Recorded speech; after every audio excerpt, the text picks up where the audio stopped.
तो क्या था अनिषेक जनन? तो क्या था अनिषेक जनन? कि वह प्रक्रिया जब बिना निषेचन के ही फल का निर्माण होता है तो अनिषेक जनन या अनिषेक फलन कहलाती है। तो यह एक ऐसी प्रक्रिया होती है जिसमें निषेचन नहीं होता है। क्या नहीं होता है? निषेचन। यानी जो फल का निर्माण है वो निषेचन के बिना ही हो जाता है। जो फल का निर्माण वो निषेचन के बिना ही हो जाता है। तो इस प्रक्रिया को क्या कहेंगे आप? अनिषेक जनन कहेंगे। क्या कहेंगे? अनिषेक जनन या अनिषेक फलन। पेपर में आपको देखने को मिल सकता है अनिषेक जनन या अनिषेक फलन, उसी का नाम है। तो जब बिना निषेचन के फल का निर्माण होता है तो अनिषेक जनन कहलाता है। जैसे आपका किन पौधों में होता है? जैसे आपका किन पौधों में होता है? जैसे आपको होता है अंगूर। क्या होता है? जैसे आपका क्वेश्चन कौन सा है? अंगूर और केला। ये दो ऐसे पौधे हैं जिनमें बिना निषेचन के ही फल का निर्माण होता है। अर्थात कह सकते हैं कि इनका जो फल होता है उनमें बीज नहीं बनता है। क्या नहीं होता है? बीज नहीं होता।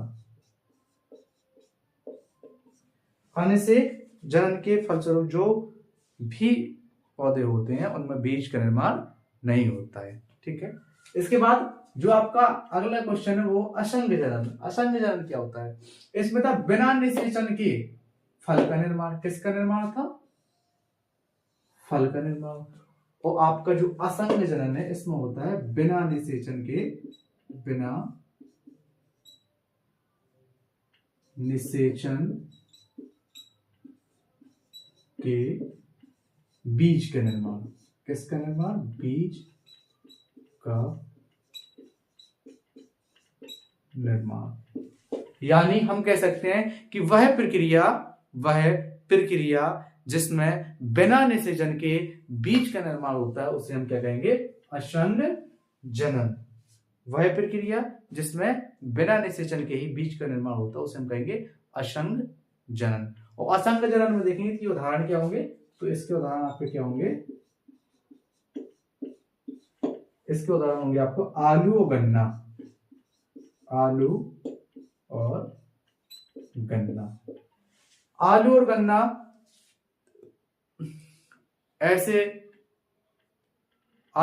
ऐसे फल हैं जिनमें बिना निषेचन के ही बीज का निर्माण हो जाता है। तो क्या है कि वह प्रक्रिया जिसमें बिना निषेचन के ही बीज का निर्माण होता है उसे असंग जनन कहते हैं। असंग जनन के जो खोजकर्ता थे, इनके खोजकर्ता पूछ लिया जाता है कभी कभार। खोजकर्ता जो थे वो थे विंकलर।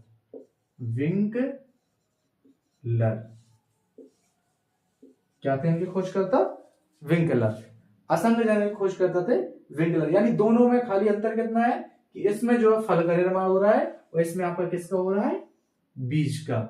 अगर बिना निषेचन के फल का निर्माण हो तो असंग जनन, और बिना निषेचन के बीज का निर्माण हो तो असंग जनन, और बिना निषेचन के फल का निर्माण हो तो अनिषेक फलन। जब बिना निषेचन के बीज का निर्माण हो तो असंग जनन और बिना निषेचन के फल का निर्माण हो तो अनिषेक फलन। इसके उदाहरण क्या है आपके? अंगूर और केला। और असंग जनन क्या है? आलू और गन्ना।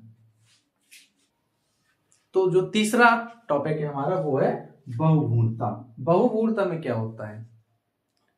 बहुभुणता में जो जाइगोट होता है उसमें कई बार विभाजन होता है और बहुत सारे क्या होता है? भ्रूण का निर्माण। इसमें लिखा भी बहु माने बहुत, भ्रूण माने भ्रूण, जिसमें बहुत भ्रूण का निर्माण होता है। जो इसका जाइगोट होता है उसमें कई बार विभाजन होता है। कई बार विभाजनों के फलस्वरूप अनेक कई भ्रूण बनते हैं।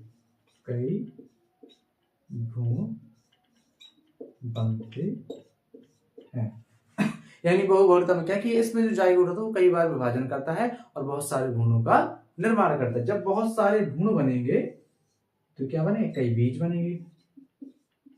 तो बीज क्या बने, बहुत या कई या अनेक, अनेक बीजों का निर्माण हो, अनेक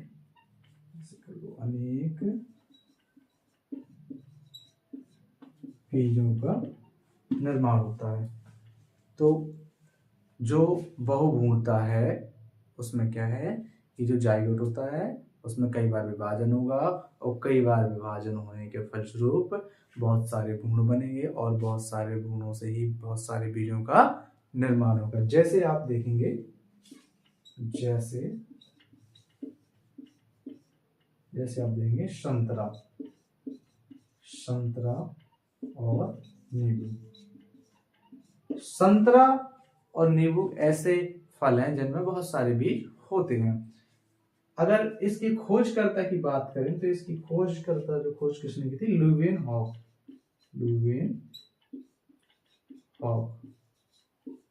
इसके खोजकर्ता है,